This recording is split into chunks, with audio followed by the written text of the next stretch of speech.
Breaking Records Radio. It is the East Coast Beast host, MDB, aka the Blind MC, aka the Babyface Blogger. We got a dope interview tonight. Ladies and gentlemen, my guest is a self-described jack of all trades. Some call him a fade master. You might also call him a former Dalhousie basketball player. But after this episode, you should also call him an East Coast legend. Please give it up for Trobiz. Peace and respect. Thank you for having me, Mike. Oh, man, it's an honor and a privilege. So let's take it back to young Tremaine. Little Burgundy, a historic spot in Montreal. Please tell us. That's right. Okay, so, well, first offhand, Little Burgundy is like the root for similar to Africville or North Preston here in Halifax. Beachville and those black boroughs here. Little Burgundy is like a root town borough that housed a lot of the CN rail workers. So, we're going back to laying train tracks and everything that has to do with that. So it was considered a working town. A lot of Americans, a lot of Nova Scotians, migrated to that part, via New York and some from the West Indies. And but I also got to give an honorable mention to Uptown, which is the brother of Little Burgundy. So Little Burgundy would be the root, and then you would have a lot of blacks migrating out to places like Uptown. So most of my family on my mom's side, we all root out of Little Burgundy, and then we've spread out into another borough, and that would be called Uptown, otherwise known as Côte de Neige, which is another another predominantly black neighborhood that I also spend. I would have to say most of my time there, which would be probably about 10 minutes away from one another. Okay. Yeah, that's right. And you were speaking about your family. Your family is steeped in music. Yes. My mother and father met musically, and that's how I was brought into this world. Right. My mom being a lead singer, my father being from here, Africville, Nova Scotia. It's funny because a lot of people wouldn't know what kind of connection Nova Scotians and Montrealers had, in the 50s, 60s. Even before that, there was a big connection. So in those, if you were a Nova Scotian, you would head down to Little Burgundy in Montreal if you were headed out west. And through my father's travels, he ran into my mother, and I guess apparently, he heard her voice on the street. And heard her name. Her name was ringing bells. And so they kind of clicked when they were younger. Absolutely. Your mom has a beautiful voice. Beautiful voice. Yeah, definitely. She's trained too. She doesn't talk about it, but she's actually musically trained too. That's so dope. Africville is another extremely historic place for African Canadians. Can you speak to some of the history? Yeah, a few greats in, I would be a Howe, but I'm a Brown.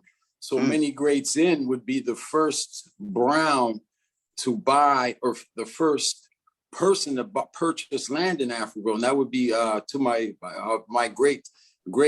I think we got to go back maybe 6 great grandfathers, 5 or 6 great grandfathers. Now I don't have my notes here, but and yeah, that land was paid for. I've actually with my own eyes witnessed and saw deeds of land that was paid to the government on time for many years. And then sometime around the 50s, there was a lot of, I guess, you hear the story all over the news. One thing that's a myth that I do want to mention is that a lot of people regard that the connection to Africville to the Underground Railroad. when in reality, the story is even before the Underground Railroad and beyond the Underground Railroad. It was a whole other story that hasn't really been touched, and it's starting to get touched. But the majority of the blacks that are descendants there would be descendants of American war refugees, as opposed to just loyalists. A lot of time people mix up the stories, and there's a little bit of a difference in travel and a difference in reasoning for coming to Canada and ending up in Africa. Were they trying to dodge the draft, or just like gone through a lot in America because America was fucked? Yeah, just that. Pretty much a lot of fighting. Pretty much the same story that you would have, fighting on the side of the crown, and some may not even have fought for the crown. It was just like you just said, just trying to escape a situation, but to come to Canada and face a whole other situation, and that would be weather, not being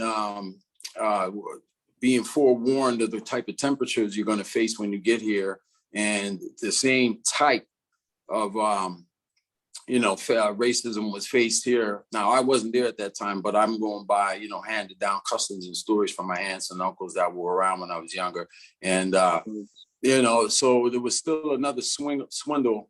And as we stand today, we're still trying to work that out, and there's a lot of controversy behind that. The land is still there right now. I think there's one more house left. I lived on the last house with my grandfather, one of our last homestead, and they're still working on taking care of. And it's hard, and I'm in a position where I don't want to speak on thousands of people that have claim to that, but there's still a lot in the works right now, and I'm hoping that by the time in my lifetime that I'll see some kind of justice or compensation for what happened there. My dad, I hope so too, sir. I'd also like to add, my father is in the middle of finishing a book. He actually finished it, and he's in the process of publishing, and he has in that book a lot of myths that are uncovered, because a lot of the footage that we see right now is usually based on it looking like a shanty town. A lot of the pictures that were taken at that time were in the mandate was to make it look like a shanty town. Right. So when you have professionals taking pictures of a place that they're going to tear down, they're going to make it look bad. But there's a whole other story on it where it didn't look like that, and there's nicer angles and nicer footage of the neighborhood. So I'm hoping that that'll come to light at some point. Absolutely. You came to Halifax / Africville at 17 to live with your grandfather and your dad's uncles. Your uncles. My apologies. My two of my uncles and my first cousin and my aunt. Yeah, definitely. I came down and I got the last taste of what was actually Africville. I'm very lucky, actually. Yeah, totally. Were you deep into emceeing at the time? Were you already in love? To be honest with you, I was more of an MC. There was so much music inside the house when I was coming up that I would, and I mean, it was in such detail. They would be practicing 5-6 days in a row with no sleep, wires all over the apartment, all over the house. And I used to run to try to get out there and do some other stuff because it was almost like a chore. So, and then I veered off, I think I might have been about 12 or 13 and started, getting into MC. And so I wasn't even really making any beats at that time, unless it was on those cassette tapes. Right. Now I'm kind of old. Yeah. I'm kind of old, but I mean, I might not be that old if you know what I'm talking about. But I was good at that shit. I used to be able to get that sucker on, man. It was on, and then, And I later on found out that it wasn't really the rap that was drawing me to the flavor of hip hop. It was actually the production behind it. 100%. So you ever hear somebody say something like, I listened to a song, but I never really listened to the words. I just listened to the whole song. It was like one of them things. Like everybody says that, you hear people say that. So it was one of them situations where I came to find out that it wasn't just the rappers I liked. Like I really liked Mecca and the Soul Brother. That was one of my favorites. Pete Rock and CL Smooth. So nice. I was like, man, I was infatuated with CL Smooth. But when I heard Pete Rock behind other people, I became infatuated with them too. And I'm like, wait a minute, it might not just be the MC. I think it's the producer. And then the same thing happened with Jay Dilla. He was another guy that I was never reading linear notes, and I'd hear a beat and I'd be like, wow, okay, I really like this track. And then when I came of mine, as you get older, you start reading the linear notes. And I'm like, wait a minute, I keep seeing the same name on these songs that aren't the hit record. And it's the song that I like. You know how Jay Dilla usually doesn't have like the hit song that makes BET or the radio, but it's always the baddest on the CD. He's a legend still. Like, you know what I mean? You can't discount Jay Dilla in any way in this hip hop genre. Not at all. Exactly. Yeah, not at all. Exactly. Man, you started first emceeing in Montreal. Was it Montreal? That's where it all started. Masters at Work. Oh man, the Masters at Work rap show was the show, man. Mike Mission lived right around the corner from me. So because Canada wide, we had a problem with records. We had a problem with radio, urban radio. All this is still fairly new for us. Right. Across Canada. No one was really ahead. Like Toronto was no further ahead than Nova Scotia in that sense. And Montreal, was a struggle.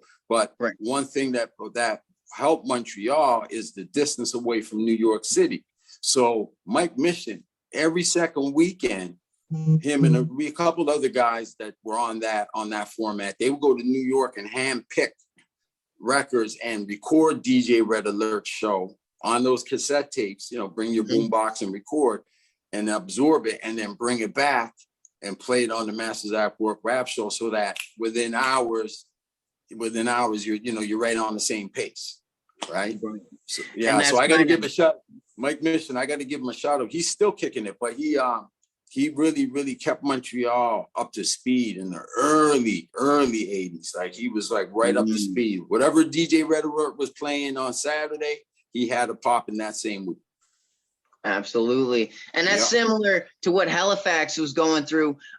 Joe Run explains that, they were getting the early Red Alert tapes in school, and you know what I mean? Like passing that around. Yep. Oh, speaking of Joe Run, I got to give Joe Run a shout out, because the first tailor-made beat when I was emceeing, first tailor-made beat just for me, and the second one that was a group track was made by Joe Run. And when I bought my my first Emax, it's like it replicates the sound of an SP1200 by the same company as Emulator. It would have been 6'2" who sold me that. He goes by another name. I have him on Instagram. Shout out to him. I bought that sampler from him, and it was Joe Run that sat down with me for about an hour or so, and kind of worked through. After 6, you buy something to show you how to use it. But it was Joe Run that sat down, because he's a chop king. So he sat down with me for a little bit, and we worked out how much the latency and how much time you have on the truncation and so on and so forth. So I got to give him a shout out, because he was there right from the jump, and he's definitely a pillar in Halifax for producing big time. Absolutely. One of my favorite coverage. We definitely give mad respect to the witch doctor Joe Run Bombay. Yeah, Joe Run Bombay, man. You can't be, people, there's a lot of stuff going on, but we got to give him a shout out. One of my favorite that he laid down for me was Vigorous. Okay. Yeah. I gotta dig that out. That's one of my favorite beats that he made for me back in the day. I had nothing to do with the beat. I had nothing to do with the bass line drums. It was all Joe Run. I recorded on his AKG. He recorded and mixed it, and I was gone about my way. Wow. Yeah. You got drafted to Dalhousie University at a young age. Like, you got recruited by them. Yeah, that's right. How did I get so that story? They had a it's like an all-star game, but they call it like the Montreal Coalition. So there's two sides, you get two east and west, and they take 10 from one side, 10 from the other. I didn't make the team. I wasn't top 20 in that league, in that CJIP league in Montreal. I just happened to be one, like maybe the fourth scorer on my team, maybe fifth. So someone got hurt or somebody got injured, and I got a call from our head coach for our team was the head coach for the All-Star game. And she was like, you know what, come on, if you want to play, you can come. I don't know if I can put you in. So anyway, we get out there, and the last 2 or 3 minutes of the game, man, I might have cherry picked two layups that warmed me up. And then I actually, scored maybe another six points in a three-pointer. And all of a sudden, in an all-star game, I had like 14 points. So there's a couple of head coaches there. Smew was there. I talked to Quackenbush, but McGarrigle just happened to see me in that scrub time. He was like, man, you're a good finisher. So that day, he went straight to my folks, spoke to my mother, spoke to my father, presented himself because he was flying back to Halifax. And the next day, I was on the plane and practicing by 5 o'clock here in Halifax. That's how fast that happened. Wow. So the whole thing was conceived of a Friday night. You can play. The game happens on the weekend, Sunday. The conversation happens, and I was here Monday. That just like that. Crazy. Weird. Didn't make any sense.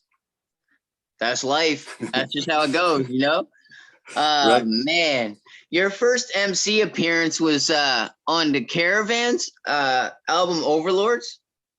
Yeah, that would be my first, printed out CD that would, have my name on it. Yeah, that would be the first real recording with me and Tactician. Mm-hmm. Tracy Williams, shout out to Tracy Williams. Yeah, Tracy Williams. Soul. Yeah, Universal Soul. So I guess they weren't Universal Soul yet. They were. No. I guess they reassembled afterwards. But even though the name wasn't there, Voodoo, which is David Adi Coyote, Finley Tolliver, Tracy Williams. So it's Fizz, Voodoo, and Tactician. Yep. Mm-hmm. They were friends ever since they were like 5 years old.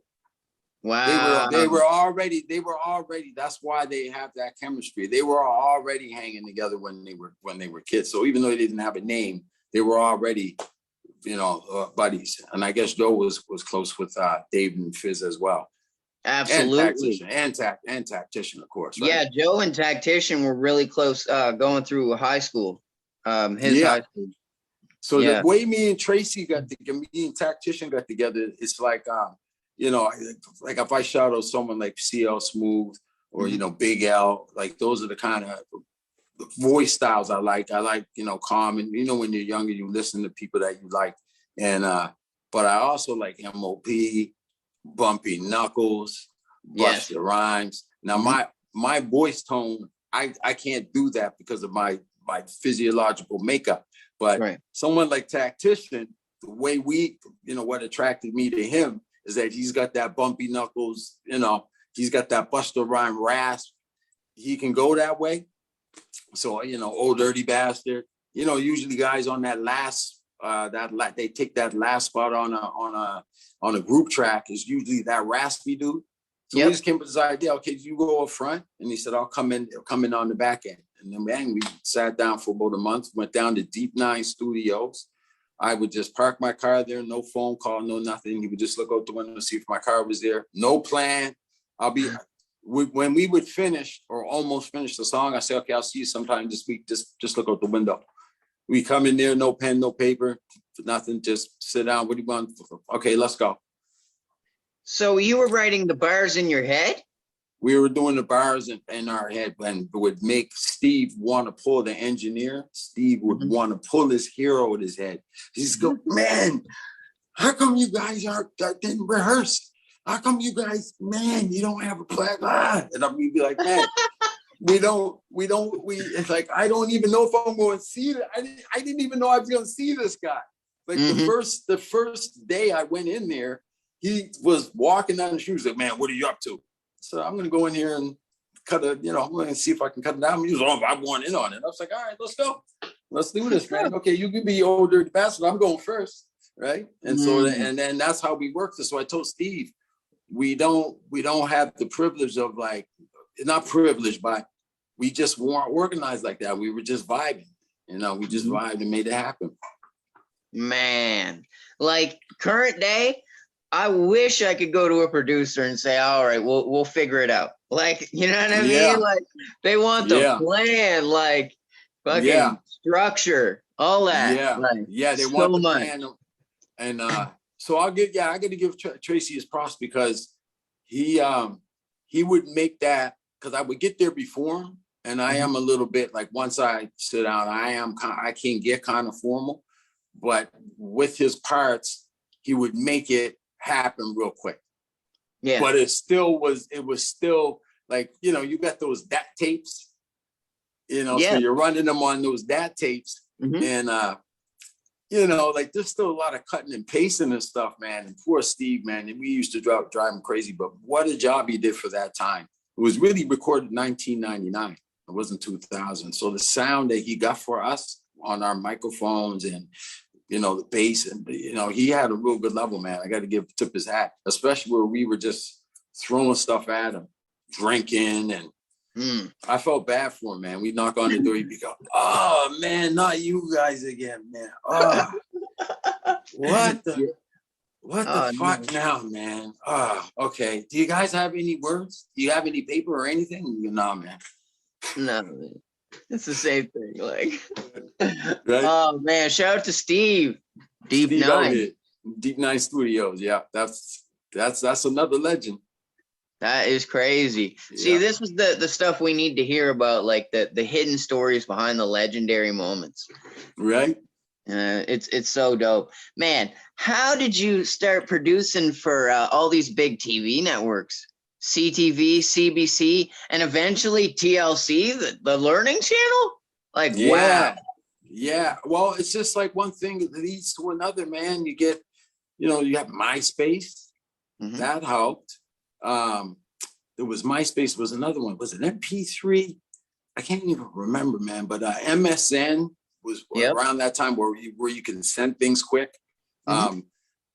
Oh man, but it's just, one thing leads to another. Like there was another one I just ran off to Decoys again recently. And I don't know how he found it. I don't know how he found it. He said that he found it he said he heard it on a snowboard video. And I was like, okay. And I really, like, I'm trying to remember what video he's talking about, but he said he heard the song, and I'm like, well, I got all my hard drives, so I'll dig around and see what I can find. But some of them are like instrumentals, some of them are, words on them, and and you never know what people are going to veer to, right? You can sit down here and make something so ambitious and take all week on it, 2 weeks sometimes. Right. And they'll take something that you did like 5 years ago you thought was a piece of garbage, and they'll be like, yeah, we like that. And I'm like, are you nuts? I know. I hate that shit. Don't you hate that? Yes, man. Totally. Man. It's confusing. Man. Yeah, it's confusing as hell. It's like you don't know whether to be happy. And it's always, what I find is like if you're producing, I find that you always favor the latter. It's just the way it is. You'll always favor your later stuff, unless you're signed. If you get signed to somebody, you usually favor your older shit because they're telling you what to do. They get the deuce around your neck. But yeah, you always make something right now, and you're more attached to it. You want 100%. People to hear what you made right now, but you may just not. You might have been more doper yesterday. It is what it is, right? Yeah, my old rhymes might have been iller than my new rhymes, but I'm in love with my new rhymes right now. Like, that shit fucking touches me in a way that my old rhymes can't touch me like that anymore, you know? Yeah. You know, a quick story. I'm in the shop and I sat down and I lay down, like I like messing around with some jazz progressions and so on and so forth. So I had this little baby, rock-a-bye baby, yeah, my little baby. I loved it. And I'm sitting in the shop and I laid it on one of my guys and he was just sitting there. And then I don't know, randomly something old of mine that popped on that I literally, it was probably one of them 3 pads, one of them 3, only 3 chop beats that took probably 10 minutes. And he's like, oh man, I like that one, man. And I was offended. I wanted to tell him, you motherfucker, you don't like the first one. You don't like my language. I was like, man, you didn't like the new, come on, man. But it happens, right? Yes. It happens, you don't know what they're going to feel. You can't tell them what to love. Yeah. You can't. You can't tell them what to love. They just, they get what they get from it. That's right. That's right. Now that you've seen Class's meteoric rise, how do you feel about producing on union dues? Oh yeah, that was crazy, man. It was like so random. That's another fast. The dude is quick, eh? Yeah. I'm telling you, Classify could produce, and he's fast. He has it. I don't want to tell the secrets, but he keeps I'm gonna tell on him. He keeps a blackboard. Like he goes to school. He keeps a blackboard of what's going to happen. Don't matter. He don't care about that. Like I saw this from the outset. He don't care about that, what the outcome is going to be. This is what's going to happen. So anyway, he's like, okay, man, you want to put a beat on the album. I'm like, all right, I got a CD here. You want to take a listen? He's like, oh, okay, cool.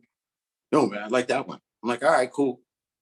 24 hours later, done and getting ready to press it. Like just like that. There was no violins playing and sitting around and blah blah blah. It was just that's the one. That's what we're gonna use. There was no backtracking and done. I was like, man, I was like, can I come back and do my verse again? He's like, oh man, no, it's dope, man. I was like, all right, man, let it go. But yeah. So really, that's a pleasure because sometimes, I'm sure you've been in the studio with people like how I was that come without a plan. And, they can take up your time if you go from producer to like house engineer. Now you're recording the voices. Now you're hearing things that they didn't hear. And if you get a drinker in the studio, now you're a drinker or a smoker sometimes. Some smokers rise, some people drink and think they sound good and they're off. Right. So you know what I mean? Like when you get someone like Class that just pretty much stays straight, gets the job done. It's a pleasure. Yeah. He's a guy like yourself that's pretty much obsessed with music. And so like that doesn't surprise me that he had a chalkboard of just like steps that he had to take. Like he was just straight to it. I shouldn't do that, but I do want, I think that people should know that there is behind success, there is some organization of formalities that sometimes people don't see, So, somebody that gets up in the morning, they have on their schedule that at, 9 a.m., I'm going to do this. I'm going to have it done by 10. By 10, I'm going to do this, to see that. A lot of people don't see the behind the scenes, the work that someone does, right? But right? Like sometimes 100%. Right? Well, now you can do it in an iPhone, but. No, it's true. Let's talk about a couple of songs, okay? Can you tell me what the special things are? So the special things was I got the idea from, I'm a Common fan. I got the idea from Common. He had a song called I Used to Love Her. So that would have been I Used to Love Hip Hop. So I was, around that time, I was just like, man, I want to make this really R&B-ish, kind of R&B-ish, Jodeci-ish, but with my own kind of bass line, my own style. Like I don't want to go all the way slow music. And so the song is basically, you gotta do it. I got it right. So I decided I wanted to go with Chase Young Smith, who's doing very well right now.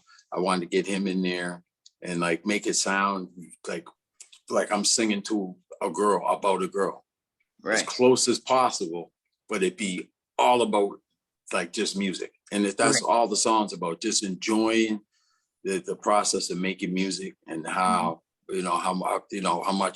how special music is, the special things like, special things, like I mentioned, Pete Rock and, with the Guru and, I even mentioned Kanye West, that crazy thing. Oh my God, man. Yeah. Special things. He's special. He's definitely. Yeah. Yeah. So that song there, it was supposed to slip in as if it was a love song for women. And then on the side, it was actually a love of hip hop song. Worked a little bit too. Absolutely. Can we talk about the song Down Home? That's a really special thing. Yeah. Down Home. Down Home. Yeah. So the first verse, I went into like a general history, black history.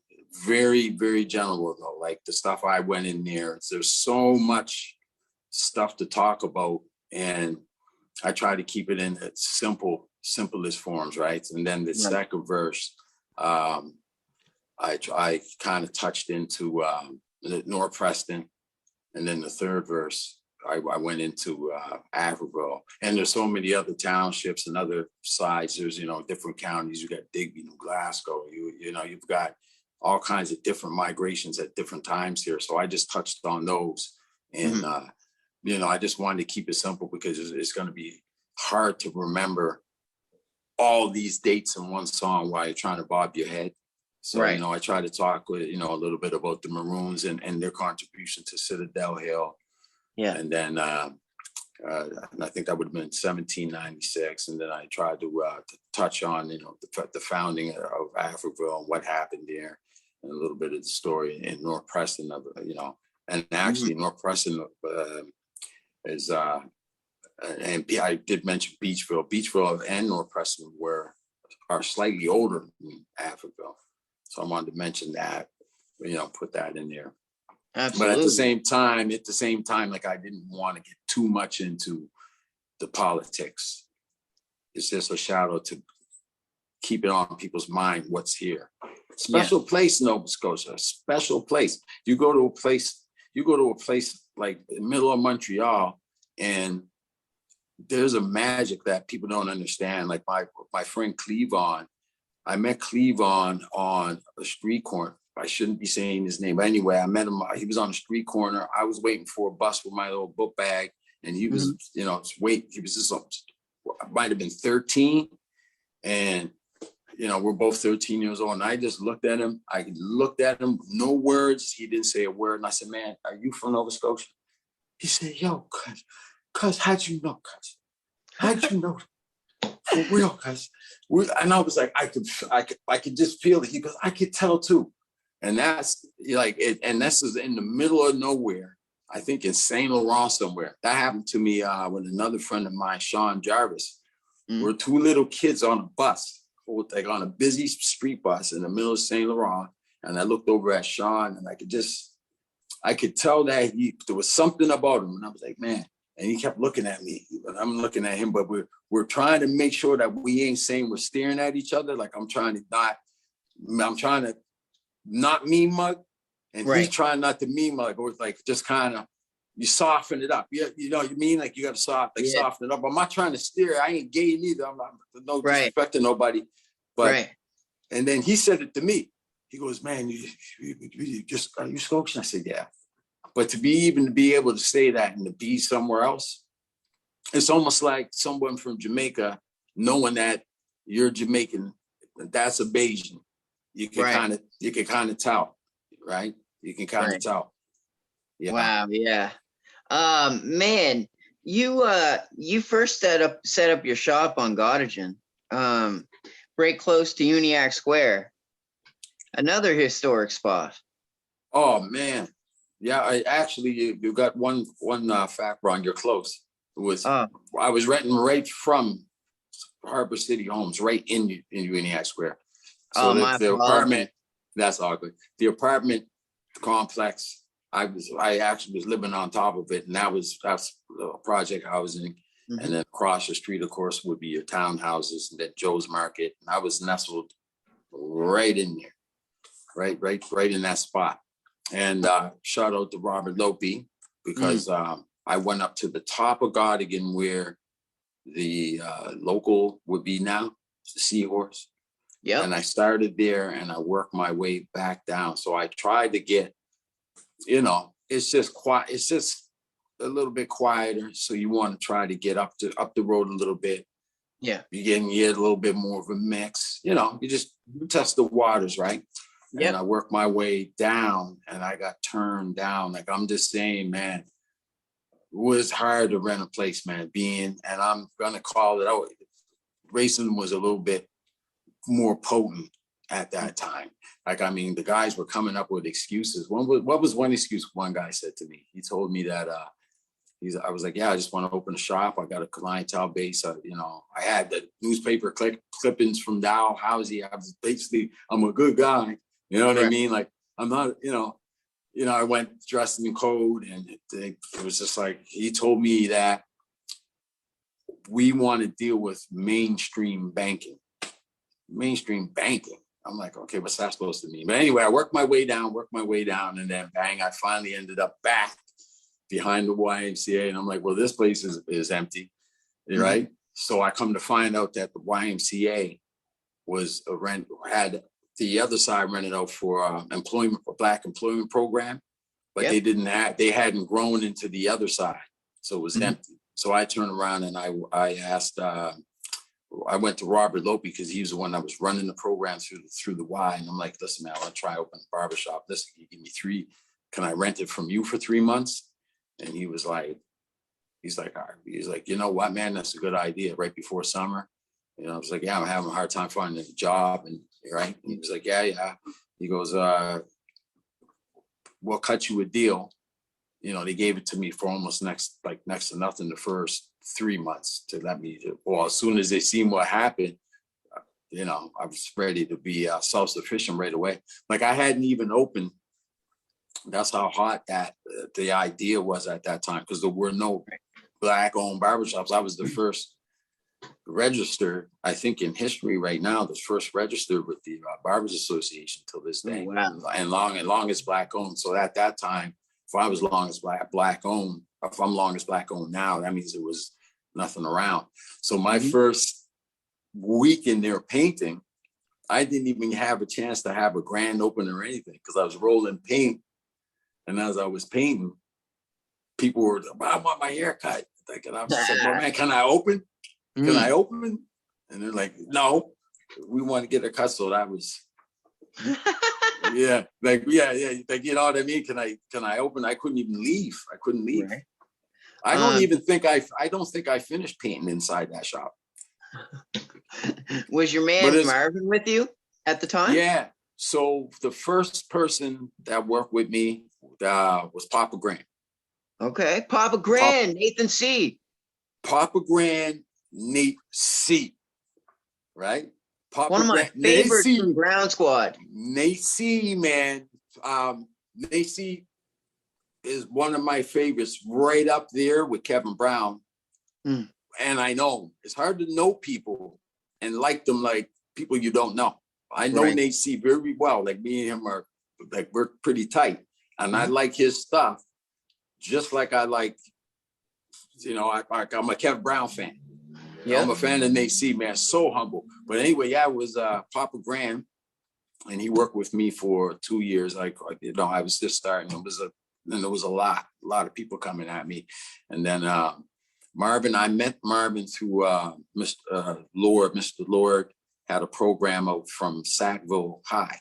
And they didn't have barbering as a trade, but Marvin wanted to do barbering. So Lincoln Lord kind of maneuvered it such that even though it's not a trade, it's an occupation.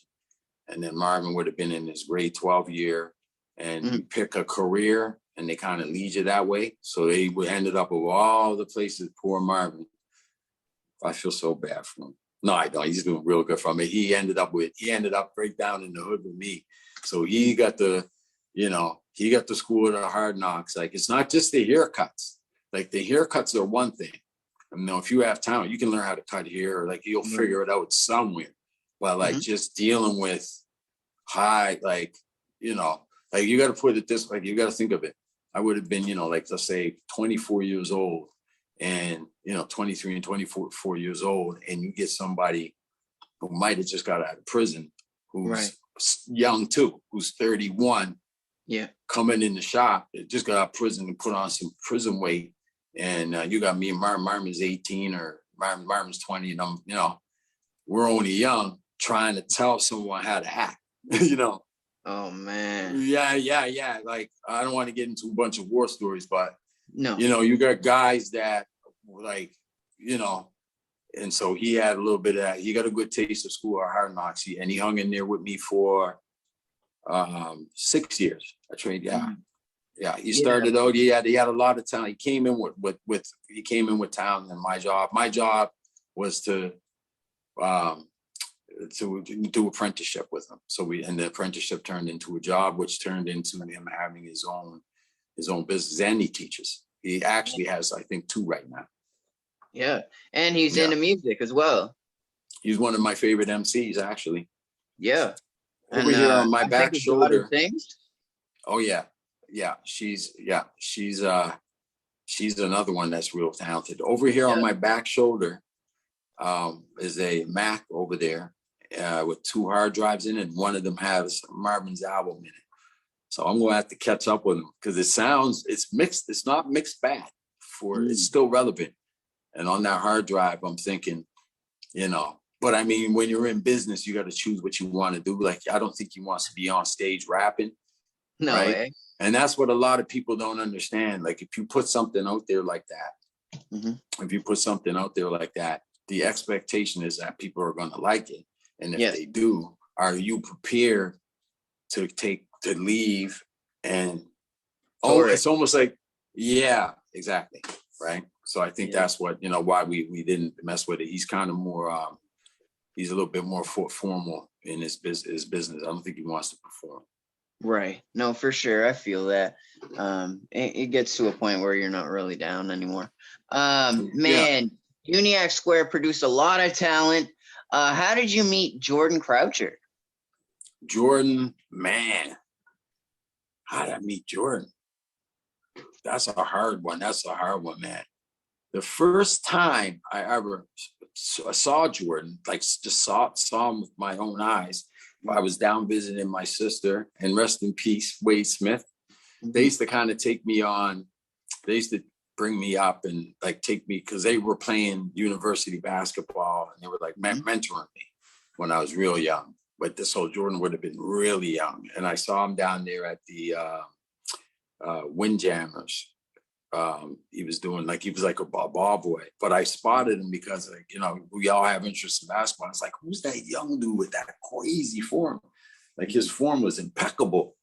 Like his, you know what I mean? Like his jump shot, I was like, that kid's going to be good. But then just being in the area and stuff like that, like I'm a little older than him, but just being in the area, we knew each other more through basketball. Like, when I would have been in my first or second year of university, he would have been coming out of QE on his way to St. FX. Right. So we were like we were basketball people. And then, true story, when he was on his way to finish his last year, he stops in the shop and he's like, "Yo, Tro, I wanna start singing."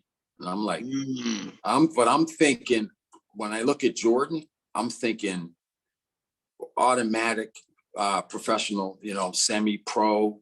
I'm thinking Argentina. I'm thinking, D-League, possible NBA. I'm thinking just that. National champion. He's a national champion. The young kid with the good form. He hits me on left field. I'm already doing a little bit of, doing my thing. He's talking about singing. And I'm like, all right. Well, so what are you doing? What are we going to do? So in between, because he's still in school. So in between, we started doing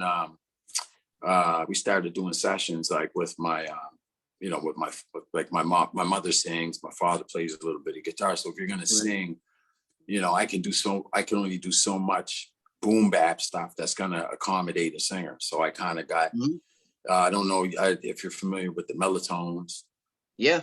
Yeah. So we got Jody Lyons in on it, and we would do some sessions. We would go and do sessions and try to write songs. Like the 3 or 4 of us would get together and write songs. Like but when I say write songs, not write his words. Not ghostwriting, just like. No, not ghostwriting, just background music, because at that time I played by ear. Right. So I would have like 2 people going, no, see, you should take that and invert it. And I'm going this one. You know what I mean? Like, and then I would write the bass line. So now the bass, I'm doing the bass line myself. And then, like, we did that for a bit. And then, you know, he started to get himself into, what I call it more, you know, he started traveling, you know, he went to Toronto, and then, you know, we would trade off music here and there. Yeah. But that's how we started. NEP? He did, He was doing work, NEP, we did some work together. I put a few beats on, put some beats together with those guys. So it was like a crossover. Like for me, it was like breaking into doing like an R&B style thing, because he's a singer. And then, you know, right in the same week, we're doing like, you know, some Wu-Tangish kind of shit in the same week, right? So it's real diverse in that sense. Absolutely, that's what a producer's got to be. You know, he's got to be able to make an R&B joint and then, you know, go crazy hardcore with the boom bap the next day. You have no choice. Exactly. You have no choice. You know, one of the craziest things is off my topic is that song "Girl" by Destiny's Child. That's another one of them situations. I'm not a fan of commercial radio, right? I'm sitting down listening to commercial radio, and I'm like, I like that song. You know that song "Girl." Yeah. And I come to find out way later that Ninth Wonder produced that. Wow. Blew my mind. Blew my mind. I couldn't believe it was Ninth Wonder. Couldn't believe it. No, I did not know that. That's insane. And when you listen to it, you can hear the little bit of that snare he uses in that kick. You can kind of hear it, but I'm just like, wow. It sounds like a Troy Taylor beat or something, something like Dark Child or somebody would make. Yeah, Music Soul Child or something crazy. Yeah. Absolutely. Right. Totally. Oh man. Can we talk about Ghetto Child? Ghetto Child, sure. Ghetto Child. He's got the voice. What they call it. Too Rude was here from Toronto, and we were all in a room. I guess he would have been too young. He wasn't too young, but we were doing a 44 North 63 West. It was me, Classify Shut Love, Papa Grand, Marvin Upshaw, KL. There was a bunch of us on this compilation, 44 North 63 West being the latitude and longitude of Halifax. Wow. And so Too Rude and all of us we all hanging around in the barbershop. And Ghetto Child is around, and you know, he's randomly spitting in the shop. And Too Rude's like, "You got the voice. Yo, this guy's crazy. Yo, guy." You know, the Toronto style. He's like, "Yo, guy, this guy is crazy. Man, right? We got to get this guy." Right? But Ghetto Child, he's a natural. Absolutely. He's a natural MC. He's a natural MC. Absolutely. And I don't even want to say, I don't like saying things like underrated and all that, because that puts a negative undertone. I think it's He actually has a song donated to like Nova Scotian history that made airways, made much music for, I think, medium rotation, medium high. Yeah. He was cooking, man. He was cooking. Yeah. And the first, he says that I was the first to put him in the studio. Wow. Deep Nine. Yeah, he said the first time he ever recorded was with me. That's amazing. Yeah. If I ever get to interview him, I'm bringing that up. Yeah, yeah, no, yeah, well, yeah, we talk about it all the time because one of the things he said that he remembers is that I was telling him to try to back off the mic on your backup, and for what he does, and I'm saying because back then backups were a big deal, like right. I was like, okay, we back up, be harder than your first guy. You want your backup man to be the guy that will knock you out if you were in a fight. I told him, like, you want that guy. I said, back off, and then you got to be aggressive with your backup guy. And he said, I always said I still use that to the day. I'm like, yo, dude, I forgot I should use that myself. Fuck right? Yeah. When you're recording backups, are you just recording punchlines, or are you recording the whole verse, or like what is your style? With me, I do the I'm a spacer. I'll do not whole punchlines, but like combinations of like 2 to 3 words. Okay. Yeah. I don't know why. I'm always a fan of like just like a lead. And there's all kinds of 1,000 ways to record, but what I like to do is a lead, and then I like to repeat my 2 backups, simple pan. You know what I mean? Yeah, yeah, like just but 2 or 3 words, syllables, or the syllables are good, just them 3 syllables and then out. How many backups do you do when you pan? Are you doing like one for every channel, or are you like just doing one and panning it? No, I'll do them to get a texture. I'll try to like duplicate them. Okay. Say them over though, so they don't sound robotic. Like to get some flavor to it. Absolutely. So I actually sit there and try to match how the other background sounded, right? It sounds like a different person, but not too far out. You ever hear these guys sometimes when they do their backups, they try to sound like they're harmonized. Like, you know what I mean? Yeah. I try not to do too much of that, right? Well, you can get a hum if you do that. Like if you're lined right up and you're kind of off key on the first layer or the second layer, it'll like kind of hum or like sound like it's off. Yeah, definitely. Are you? I know I'm on the interview, but are you still recording your stuff? You still I'm still rapping. Right, yeah, I'm still rapping. Still doing it? That's dope. Man, it's just like my producers, man, like they also got full-time jobs, and like it's just hard to like get everybody together and like mix and master and all that stuff. Like I went down to PEI is where I record, and I stay there for like a few days and I'll record all the stuff all at once. And then, just leave it there or whatever. But anyways, I want to get back into the game big time. But right now I'm doing this interview stuff, it's fun too. It's a blast as well. Man, can we talk about one of my favorite talented people, Caleb Simmons, man. He is so fucking multi-talented. Wow. You got that right. Yeah. Is he ever multi-talented? Oh my God. Man, I was sitting in a room with this guy for hours and I would just sit there and just like I rhyme. I've been rhyming for quite some time. Yeah. And I bring a beat CD, but it wouldn't matter, right? Like I put a beat CD on and he would just, every single song, no matter what sample I had on it, no matter how out of pitch, out of tune, this man's ears and genetics with, again, no papers in front of him, would pitch to like the worst out of tune samples, and he would fit over and over and over again for hours and hours and hours, and and he wouldn't stop. He's nonstop, right? Yeah, absolutely. Right. And then if you mess around and you ain't got your you ain't showing up or you ain't send the CD over, bring the CD over, he'll just go beatbox himself. He'll beatbox and sing at the same time. Yeah. Well, so he won a championship for beatboxing at the DJOs. Right. But this is the thing.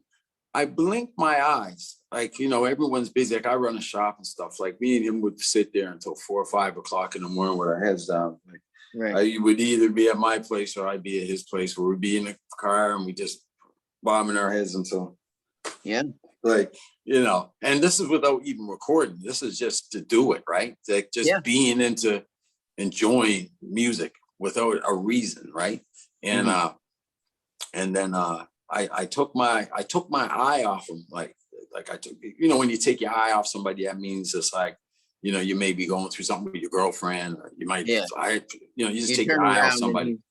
You I turn around. He's on it. I turn around, and then he was on TV, Canadian Idol, like right, just like that.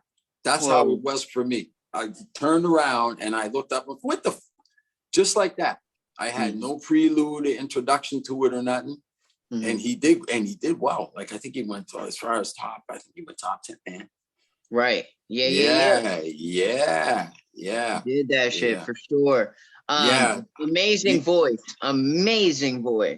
Yeah, he's still right now. He's still current and doing, like, he's still recording, like new, like he's current. Like he's got some new stuff that he's recording. I don't have all. I wish I had my notes. I caught me off guard with that one, but yeah, still, he has a couple of releases that he's just put out recently, and he's got a producer with him that I think they've got a somewhat of a compilation going right now. I don't know the name of it, but I did hear some of it, and it sounds dope. Man, the last song I heard from him was his collab with the Extremities, and that shit just fucking touched my soul. Like, Extremities. What's that would Uncle be Fester. Uncle Fester and Uncle Fester. Fresh Gills. Uncle Fester. That's a name because you asked me a question on one of the occasions with CBC. It was Uncle Fester that managed that deal. He managed. He's the one that compiled the songs that he felt would fit one of the shows that they had going. And so I gave it to him. It was him that contacted me, and then I gave him the tracks, and then, you know, he had to sue the mandate, and then he's the one that put him on. So I got to give him a shout out for that. I almost forgot that. It was DJ Uncle. It was Uncle Fester. Yeah, man. Uncle Fester gets big love from East Coast coverage for sure. Oh, for sure. Oh God. Yo, the one last person we have to talk about is an absolute legend. Rest in peace, Little's the General. Little's the General. Yo, rest in peace. Little's the General, man. Yeah, the General. Well, the name itself, he named himself the General. He was on, I remember, I was with my buddy Anthony, and he was out in the dummy field, which would be the George Dixon Center. Straight bossing people. Like straight boss. The dude was always about like that, always, to everybody at all times.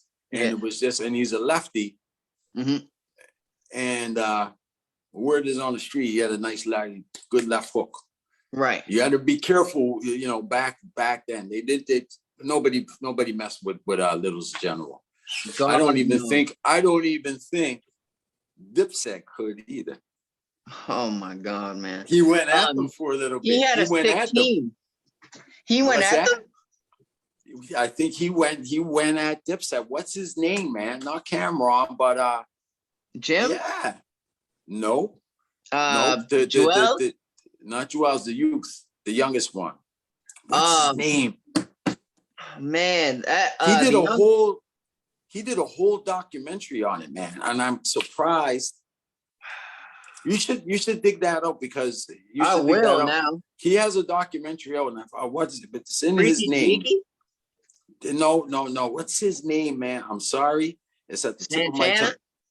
Not Santana. It's like it was like their last one that they signed in. The youth, man. Oh man, what's his name, man? You'll see it when it pops up. We'll go back to it. But anyway, he went ahead and made a documentary on, you know, on that, and then on what he was doing. But yeah, he was This is the kind of guy he was. Because musically, you know, you can just run his name. You can find his music. Yeah, he was always dope with them. So he's another one. Him and PJ or Ghetto Child. You know, I mean, all the NEP was dope. But you know, I go to my shop, right? Spray paint all over my window. I'm like, man, who did that? Who done it? Right? Yeah. Of course, it had to be Littles, the boldest one of everybody, right? Littles did that shit? Yeah. Oh my God. He sprayed me up, man.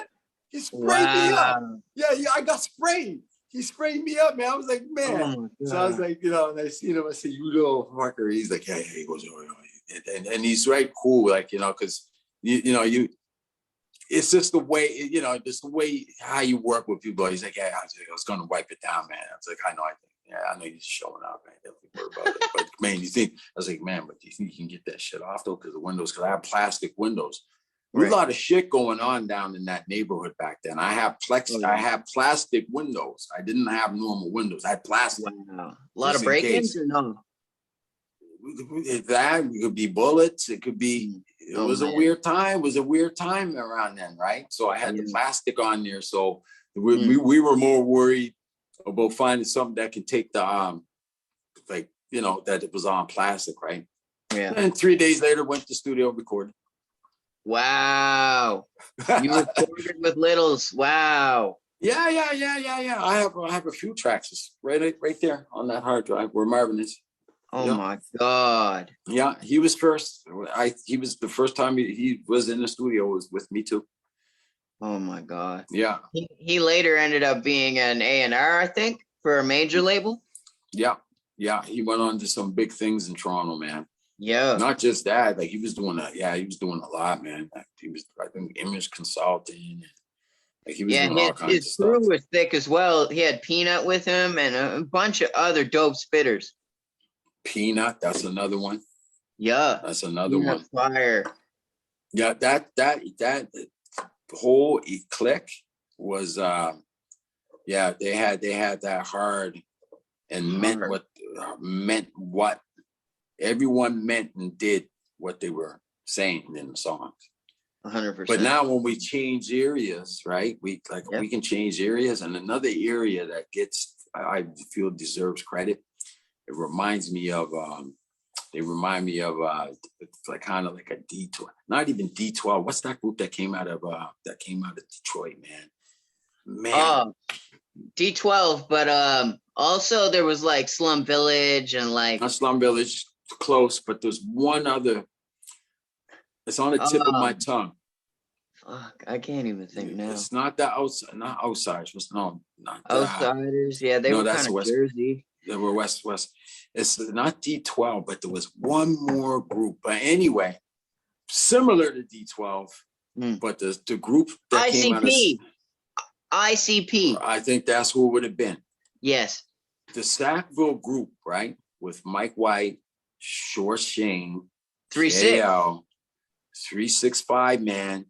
I always tell them guys that, you know, even though like that area is not really known for the type of stuff that would, you know, the propensity of things that happen in the neighborhood that was built as projects.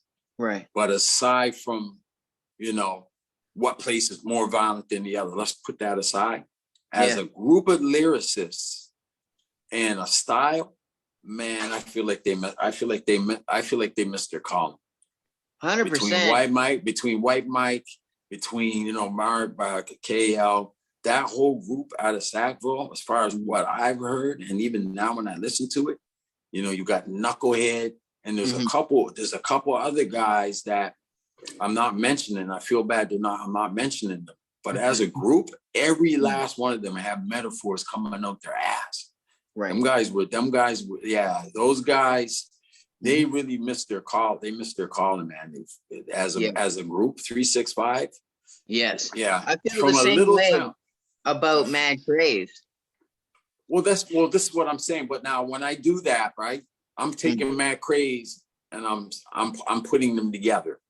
Yeah. I'm sticking them. Yeah, I'm saying them too. So I'm thinking, Yeah. well, Mad Craze to you would be Knucklehead. Short Shane, Yeah. Knuckle, Dirty Rascal, or Yeah. Dirt Rascal, my bad. Yeah, just a lot of dope spitters, man. Yeah, Like, for like a little place on a way far edge of Halifax, Nova Scotia, way out that doesn't, you don't hear about Saville, Nova Scotia on the map. You hear about Halifax, you hear about Dartmouth, and you got this group of guys, man, like even now when I listen to some of that, and I listen to a lot of different, I dig around. Them guys were dope, man. They were dope. They were dope. I feel like they missed their call. I feel like they were one underrated group. Were they before or after Brown Squad? Well, they came with their own. They came into this because the whole thing that was assembled with the Ground Squad was basically at Classifieds, right? Right. Yeah. Joe run a little bit too, but the Classified had the facility for everybody. He used to just let all of us go over there and we just be in his room. He'd be outside the balcony. Nate C's at times or Joe Run at times would be running the MPC. And then we would just be standing around in his rooms. I used to feel sorry for him, to be honest with you. Like I was like, man, there's no comfort. Like it was like you got all these dudes with their shoes on, walking all over your stuff. And right, and the ground happened here. And what's his? He would the Mad Craze boys would come in. They came in like that. They came in with what they already were doing before they got there. They didn't come to come in the city and become the Ground Squad and started sounding good. Right. They already sounded good when I first seen them. They already had, they were more metaphoric. Yeah. They weren't it wasn't, trying to shoot nobody or nothing like that, but the metaphors were just on point, man. Definitely missed their calling. Yeah, 100%, underrated. 100%. Yeah, underrated. Definitely. That would be Mad Craze and 365 meshed together, and that Sagville / Hammond's Plains connection they had. Yeah. Oh, Craziness. Crazy. Yeah, absolutely. Man, thank you so much for taking your time out to talk to me. No problem, man. So dope. No problem at all. I could talk with you for hours. Thank you so much for giving us all these jewels. And as I always say, peace, love, and respect. It's hip hop, baby. It's hip hop, man. Peace, love, and respect. Thank you for having me, man. I hope to be back sometime. Of course. It was an absolute honor.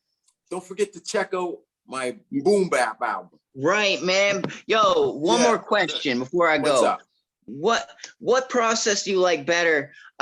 Boom Bap or the album before that, where you were kind of, not doing a sample based stuff as much? Okay. Sober, I like the non-sample based when I'm sober. And when I got a buzz on, I like the Boom Bap. Yeah, man. I love the Boom Bap album. Yeah. But it's the two different vibes, right? It's two different vibes. But the funner of the two, that's more like when I say enjoyable, I find that going into the Boom Bap is always a pleasure. Absolutely. Oh, yeah. Boom Bap for sure. All right, man. Thank you so much for everything. Good to see you, man. All right. Same with you. Pleasure to meet you. Peace, love, and respect. It's hip hop, baby. And I'm out. Hip hop, baby. All right. I'll talk to you, bro.